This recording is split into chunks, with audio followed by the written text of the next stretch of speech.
नमस्कार, आदाब, सत श्री अकाल, जय भीम, जोहार। मेरा नाम है नवीन कुमार। अयोध्या राजस्थान में फंसा हुआ देश मुंबई के नानावटी अस्पताल के आइसोलेशन वार्ड में भर्ती सदी के महानायक अमिताभ बच्चन की खोज खबर ही नहीं ले पाया। पूरा देश उनके जल्दी ठीक होने की कामना कर रहा है। हम भी चाहते हैं कि वो ठीक हो और उन्हें अस्पताल से छुट्टी मिले। अमिताभ बच्चन की सक्रियता से तो आप सब वाकिफ हैं ही। वो सोशल मीडिया पर अपने प्रशंसकों, जिन्हें बोलचाल की भाषा में फैंस कहते हैं, उनके साथ अस्पताल से भी लगातार जुड़े हुए हैं। सोमवार की रात उन्होंने एक ब्लॉग लिखा, जो कि वो लिखते रहते हैं। इस ब्लॉग में भी उन्होंने अपने फैंस को संबोधित किया है।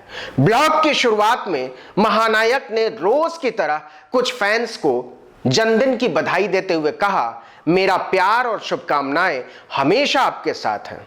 और इसके बाद उन्होंने लिखा, आप सब लोग लगातार प्रार्थनाएं कर रहे हैं और चिंता जता रहे हैं। मैं सिर्फ आपके लिए हाथ जोड़ रहा हूं। मैं इस ब्लॉग का उत्तर देना चाहता हूं। मैंने अमिताभ बच्चन को एक जवाबी खत लिखने का फैसला किया है। सुनिएगा जरा। आदरणीय अमिताभ बच्चन जी, सादर नमस्कार।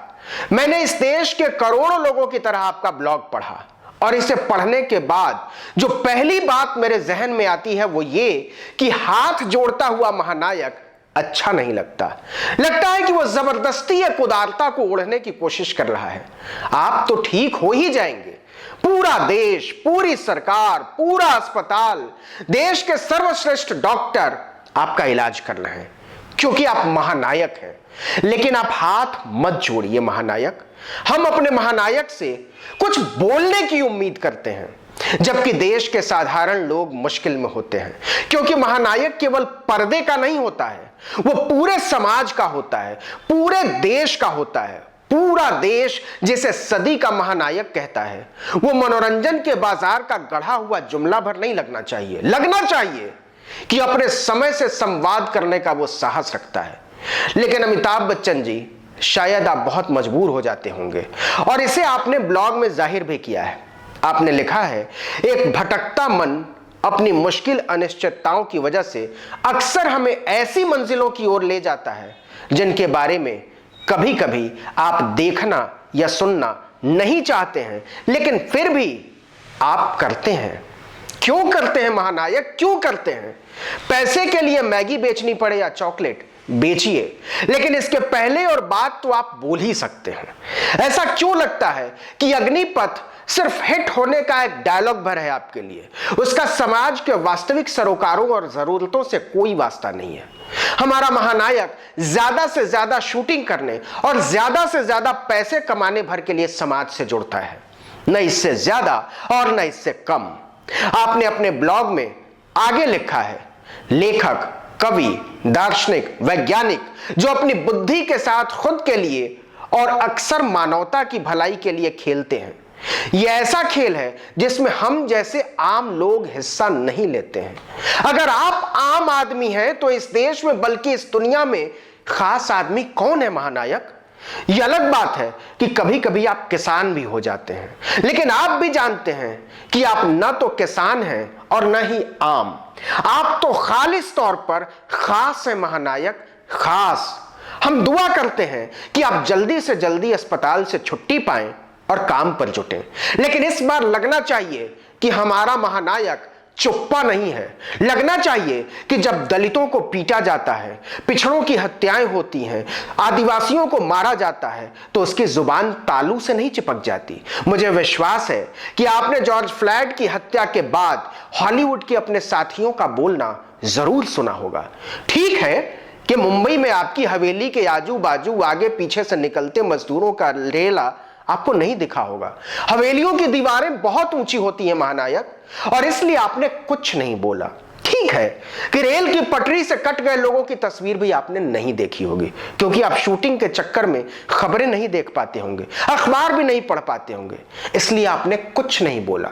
माना कि आपने रेलवे स्टेशन पर मां की लाश से खेलते हुए बच्चे की तस्वीर भी नहीं देखी होगी, इसलिए कुछ नहीं बोला होगा। माना कि आपने उन हत्याकांडों के बारे में भी नहीं सुना होगा जिसके लिए विशुद्ध तौर पर जातीय बजबजाहटें जिम्मेदार थीं, इसलिए कुछ नहीं बोला होगा।